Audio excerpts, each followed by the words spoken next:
There you go. It's Wisdom Live again. It's Tuesday. Thank you so much for everybody that's here. I'm almost certain by this time you should know exactly know what wisdom is all about. And if you don't, I really do apologize about it. But wisdom is for you. Wisdom is for the entrepreneur. It's where we speak life into businesses. It's where we, just give our, I won't say random, very structured actually, but nuggets to the entrepreneur, to the founder that's got a calling in their life to have a business, a calling to create. We love entrepreneurship, we love business, we love new ventures, everything like that. So 30 minutes every Tuesday, we want to speak exactly into that. Now, if you're brand new here and you don't know where to get all the content from, subscribe to our newsletter. You can just go to our links, go to our socials. You'll see the newsletters up there. But also go to our YouTube channel, Not Yet Mature. That's also the same name as our podcast on Spotify and Apple. You'll find it on YouTube. You'll find the entire series of wisdom there. So if today speaks to you, I would strongly encourage you, actually motivate you to go into that space and just see how cool is this. It's absolutely for free, speaking to the life of businesses, entrepreneurship. And this is week, I want to say 21 actually. So talking about wisdom, and if you guys are ready, then I think we can straight hit into that. So there's something fascinating about pride. I want to talk about like pride and confidence this morning. And there's something fascinating about pride. Not the loud version, not the strut, not the obvious arrogance you can spot from, across the room. The other one, the quiet one, the version that wears the costume of confidence. Now, I've spent a decade, I want to say actually longer than a decade, sitting in the rooms with founders, with executives, with operators who build something out of nothing. And I've noticed a pattern. The leaders who fall almost never fall from weakness. They fall from strength. I want to say the strength that they stopped questioning. And that is the version of pride I want to talk about this morning. Not the cartoon version, not the villain with a goatee, not the obvious narcissist who can be diagnosed from the parking lot. The version that sits at the head of a healthy looking company. On a Tuesday morning, he will be there in a chair earned by years of being right. Now, Solomon has been writing about this for 3,000 years. He had words for loud arrogance. He had categories for the fool who cannot be told anything. He had warnings for the king who would not listen. But the alarm that runs underneath all of Proverbs is for a quieter version. The wisdom literature is not really afraid of weak leaders. It is afraid of unteachable ones, because Solomon knew something we have largely forgotten. Pride does not announce itself. It does not sound the way it looks. It does not feel the way it costs. It usually feels like clarity, like decisiveness. It feels like conviction. It feels like a leader who has finally stopped second guessing themselves. And by the time you realize what it actually was, the cost is already on the books. This is the part of leadership that nobody warns you about. Because when you are starting out, nobody is in danger from you. When you have failed enough, the failures keep you kind of like honest, right? And the dangerous season is the one in the middle. When you have been right enough times to start trusting your instinct over your process, when the winds have stacked up to where they speak louder than the people in the actual room, right? When the team has watched you call it correctly often enough to where pushing back on you starts to feel pointless. And that's the season pride moves into the building. Not a personality flaw, but as a structural drift. This morning, I want to give you the anatomy of that drift. The text in Proverbs that confront it, the architecture that defends against it, and the brutal truth about why even Solomon, who wrote the warning, could not finally avoid the cost. But first, let's start looking at the text, the scripture. Let me read you something from Proverbs 16, verse 8. And by the way, if you're new here, this series of wisdom is based on Solomon's wisdom from the book of Proverbs. and also to see how it panned out from not following his own advice in the book of Kings. We believe that Solomon's wisdom is very applicable in today's modern business, especially in entrepreneurship. And we're there to take what we can learn from that and apply it in a biblical way in our businesses. So let's look at Proverbs 16, verse 18. Pride goes before destruction, and a haughty spirit before a fall. Notice something there. Solomon does not say pride is destruction. He says pride goes before destruction. That word before is doing more work than most readers actually give it credit for. He is describing a sequence, a cause and an effect separated by time. Pride, in his example, is the early symptom. The fall is the late headline that we read. And by the time the fall arrives, it looks sudden. The board notices it, the press notices it, the team certainly notices it. But the pride was already there, probably for years. Solomon's not warning us about the day of destruction. He's warning us about the season actually before it. The season that does not look like destruction at all. At the same breath, you can look at Proverbs 11, verse 2. When pride comes, then comes disgrace, but with humility comes wisdom. The opposite of pride in this verse is not weakness, it's wisdom.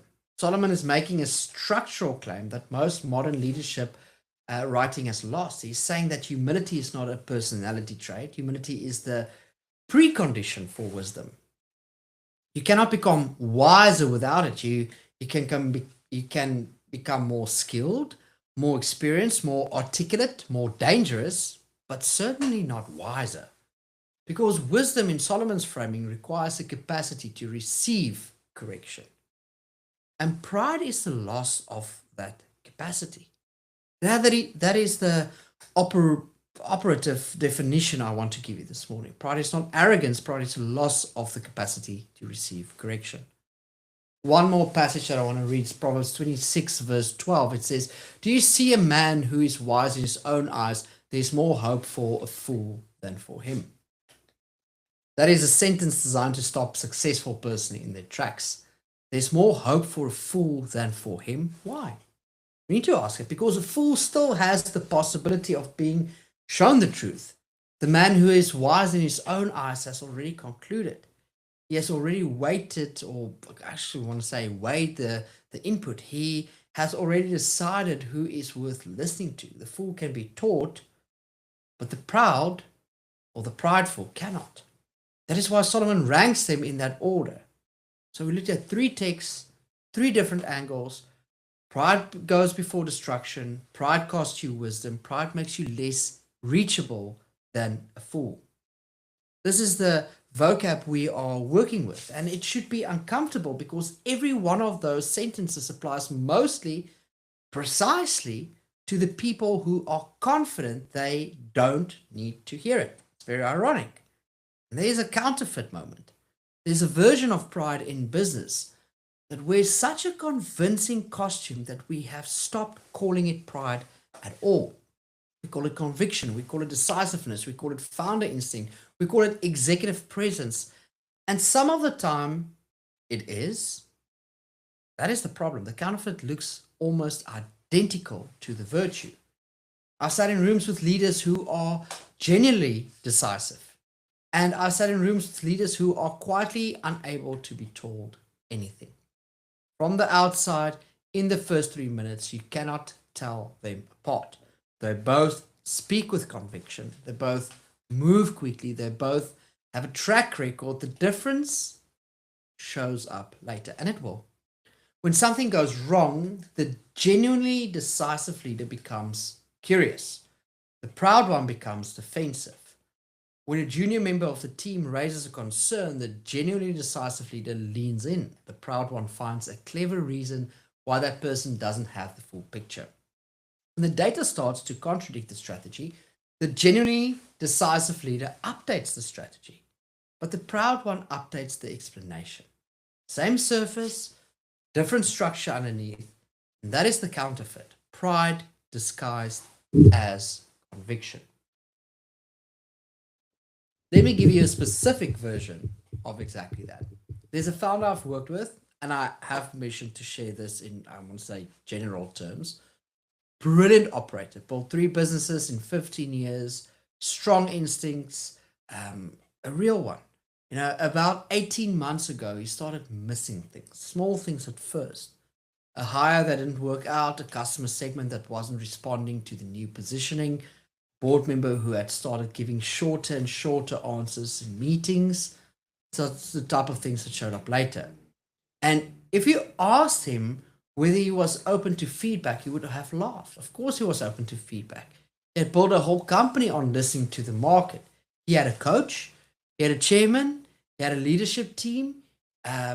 He had kind of like personally chosen that team in any case. But here's what was actually happening. His coach had been giving him the same note for 9 months, and the note had stopped landing. His chairman had raised the same concern 3 quarters in a row, and each time he had explained it away, the leadership team had started rehearsing pushbacks before meetings to find a way to bring that wouldn't trigger his defensiveness. He was not arrogant. He was not loud. He was not difficult on the surface. He was unteachable. And he could not see it. And that's the first counterfeit, pride that has been promoted to confidence in your own mind. Now, there's another counterfeit on the other side, the one Christian audience love, and that's the performative humility. The leader who has learned the language of meekness, who deflects every compliment, who insists everyone before needs to belong to the team, who opens every talk with, I'm just a humble servant, and whose team will tell you privately that he is impossible to disagree with. False humility is just pride that has learned, I want to say, public relations. Solomon has no patience for either versions. Proverbs 27, verse 21 reads as follows. It says, the crucible is for silver, and the furnace is for gold, and a man is tested by his praise. Solomon is not saying praise is the reward of a tested man. He's saying praise is the test. What praise does to you reveals what you are made of. Some people are revealed by suffering. Most leaders are revealed by success. The leader who can be praised and remain teachable, remain hungry to learn, remain genuinely open to the person in the room who has the bad news, that is the rare one. Most of us, when the praise lands, quietly begin to believe it. And then we start to filter the room for who else agrees. We go around and say, do you? We filter the room. And then we start to find reasons why the people who don't agree don't quite understand. And then the team learns, right? So we've got the 2 counterfeits. The first is loud, pride disguises conviction, decisiveness with the listening removed. And the second is quiet, pride disguised as humility, servant leader language with the same closed ear underneath. Between them, Solomon is describing something else. It's describing wise leadership. Confident enough to act, teachable enough to update, successful enough to be tested, humble enough to keep passing the test. Now, how do you build that? If teachable leadership is a building, what holds it up? And like the past month, I want to give you 3 load-bearing walls. All 3 appear in Proverbs. All 3 are recoverable in your business actually this week. And the first wall is hearing, not listening, hearing. And there's a difference. Listening is what you do when someone is talking. Hearing is what you do when the room has gone quiet. The leader who's genuinely teachable notices when the input has stopped. Proverbs 13 verse 10 says, where there is strife, there is pride, but wisdom is found in those who take advice. Solomon does not say wisdom is found in those who give advice. Most leaders are excellent at giving advice. They've made entire careers out of it. He says wisdom is found in those who take the advice. Receiving counsel is a separate skill. And I want to say, atrophies the moment you stop practicing it. And here's a diagnostic question. When was the last time Someone changed your mind about, something material in your business. Not adjusted a detail, not added a data point, changed your mind. If you cannot remember the last time, that is information. It does not necessarily mean you are wrong. It might mean you are very good, but it might also mean the input traffic has stopped and you didn't notice. Because here's the thing about pride: pride does not silence the room, pride trains the room to go silent. And it happens slowly. One careless dismissal, one sigh in a meeting, one sentence after the meeting that gets back to the person who raised the concern. And then the next time they bring a softer version, and the time after that, they don't bring it at all. You haven't done anything dramatic. You haven't shouted. You haven't fired anyone. You have just slowly become unreachable. And the room has adapted. The first wall is hearing, which means actively rebuilding the input pipeline, asking, not waiting, inviting the disagreement, not tolerating it, naming the people whose pushback you have been quietly discounting and going to them, not in a town hall, privately, with time. The second wall is naming. Wise leadership names things accurately, especially about yourself. This is the hard one because pride does not feel like pride from the inside. Never, just never. From the inside, pride feels like, being right. It feels like being justified. It feels like having a longer view than the room. You cannot detect pride by introspection alone. You have to triangulate it with people who have permission to tell you the truth. Proverbs 28, verse 13 says, "Whoever conceals his transgressions will not prosper, but he who confesses and forsakes them will obtain mercy." Solomon is not just talking about moral failure, he's talking about concealment, the strategy of hiding the thing, and even from yourself. The first place pride hides is in the language we use about ourselves. We don't say, "I was wrong about that hire." We say, "The timing was difficult." We don't say, "I lost trust with that team member." We say, "We weren't aligned." We don't say, "I missed it." We say, "The market moved." The language is doing work.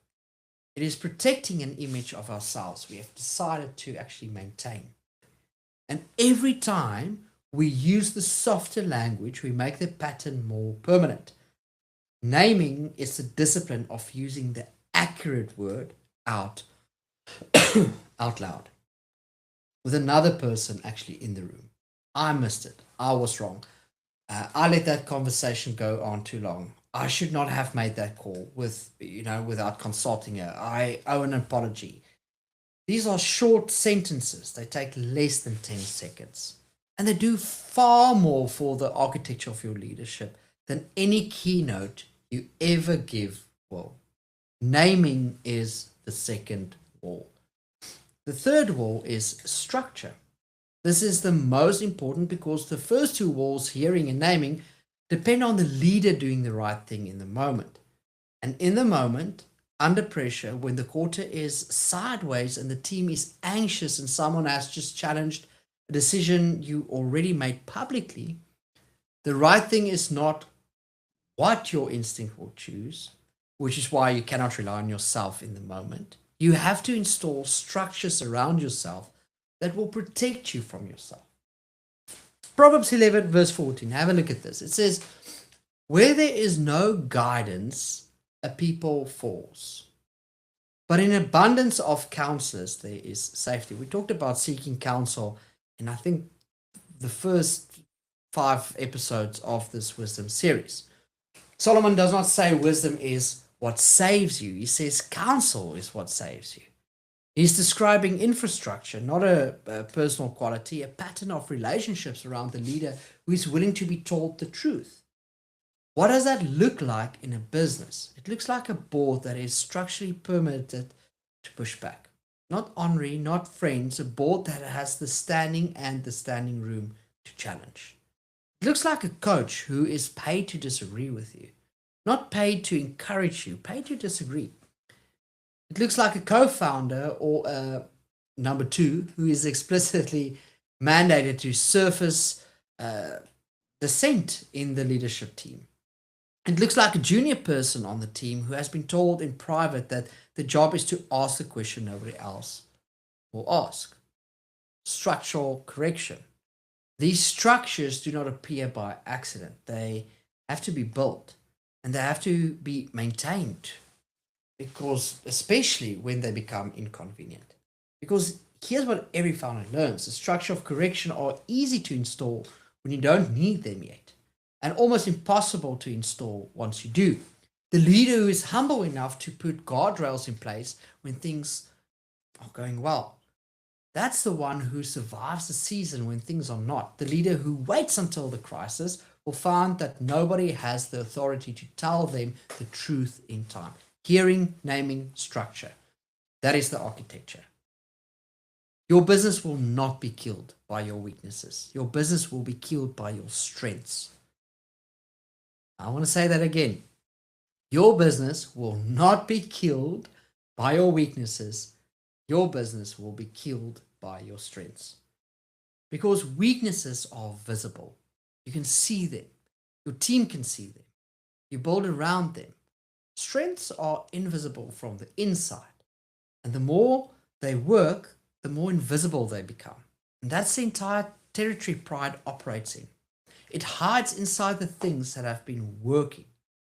And here's the thing about Solomon. He wrote more about pride than almost any other topic in Proverbs. He wrote about the haughty spirit and the lowly heart, the man wise in his own eyes, and the man who takes counsel, the destruction that follows arrogance, and the honor that follows humility.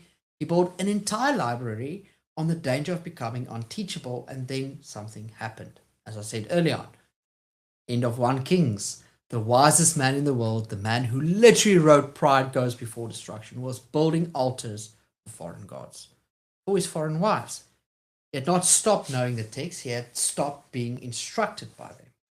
1 Kings 11 verse 4, for when Solomon was old, his wives turned away his heart. We read this text last week as well. His wives turned away his heart after other gods, and his heart was not wholly true to the Lord his God, as was the heart of David his father. Now notice something there. Solomon was not defeated by ignorance, he was defeated by drift. He did not have a sudden crisis of belief. He did not have public scandal that exposed the truth. He drifted slowly across all the decades. The man who could quote Proverbs forwards and backwards, quite literally, start being the kind of person Proverbs was forming. And nobody in the room had the standing to tell him. That is the most terrifying sentence in this entire chapter for me. Solomon was so successful, so wise, so revered, that the structures of correction had quietly, completely evaporated. There was no prophet allowed in the chamber when he made the call about the altars. There was no junior counselor with permission to say, my king, this is exactly what your father warned you about. The architecture had completely failed. Not because it has been demolished, because it has not been maintained. And this is a part of the teaching nobody wants to say, because we like the part that diagnoses pride in other people. We like the part that gives us frameworks. We like the part that lets us feel slightly above the problem. We like the information. The information will not save you. Information does not equal formation. You can read Proverbs every morning for a year and still drift. You can teach Proverbs from a stage to thousands of people and still build altars in the room nobody's allowed into. You can write pride goes before destruction and live the sentence forward, exactly as written in your own life. Solomon did. The New Testament has a word for this. It's Padeo. Also spoke about it last week. Often translated as discipline, but its deeper meaning is the formation of a child. The slow, repeated, structural shaping of a person into something stable. You do not become humble by reading about humility. You become humble by being placed inside structures of correction and remaining inside them when they become uncomfortable. And that is the work. And it never stops. Solomon's failure was not theological, it was structural. He stopped putting himself in rooms where he could be told no. And right now, Somewhere in your business, there is a person you should have asked for input 3 months ago. You have not. There's a board member or coach or mentor whose meetings you have started, canceling for reasons that sound reasonable. There's a junior team member who used to challenge you, who has stopped and you have not noticed. And that's the drift. It's not a personality flaw, it's a maintenance failure. The structures of correction need attention, like any infrastructure. If you do not maintain them, they degrade. And by the time the cost arrives, they will not hold. 3 questions to sit with this week, not to journal, not to add to productivity systems, to actually sit with. And then I'll bring this to a close. Long enough that you can hear the honest answer. The first question: when my leadership has confidence quietly become unteachable? Is there a decision I have made that I would not now entertain reopening, not because the evidence has settled, but because I've invested too much in being right? Is there a position I'm holding that the room knows is wrong and I have stopped giving them an opening to say so? Is there an instinct I've started trusting where I used to trust a process? Be slow with this one, because pride does not surface to direct question, it surfaces to time. Sit with it. The second question is: who has stopped pushing back on me? Name them. The board member who has, kind of like you being used to ask awkward questions, who has stopped the coach you used to disagree with, whose sessions have become more comfortable, the team member who once challenged you publicly, who now only nods. Why did they stop? You don't have to like the answer. You just have to be willing to ask the question, and then call one of them this week. Not in a town hall, not in a written message. Call them. Apologize specifically. Ask the question you have been avoiding hearing the answer to. And the third and final question: what structure of correction do I need to install before I need it? Not what I have, what I do not yet have. Because the time to build the wall is before the storm. A board, coach, a peer group of operators who are not impressed by you, a junior on the team with explicit permission and protection to ask the question. Solomon did not lose his throne in a battle. He lost it in a season of unmaintained years. Do not do what he did. Solomon's thesis in all 31 chapters of Proverbs is not that wisdom is knowing what is right. His thesis is that wisdom is staying the kind of person who can still be taught. The teachable leader looks indistinguishable from the impressive one for a long time. Long enough to fool everyone in the room, sometimes long enough to fool the leader, but not long enough to fool the future. The future arrives, and the future does not care how confident you sounded in the meeting. It cares whether you were still hearing the people who could see what you couldn't. So this week, do the small thing, make the call, ask the question, install the structure, apologize for the meeting where you should have listened harder. These are not dramatic acts. They are maintenance. But maintenance is what holds the building up. And humble leadership turns the strength that build their company into structures that can survive the team. All resources are available on our newsletter, and we'll see you next Tuesday. Thank you for joining in.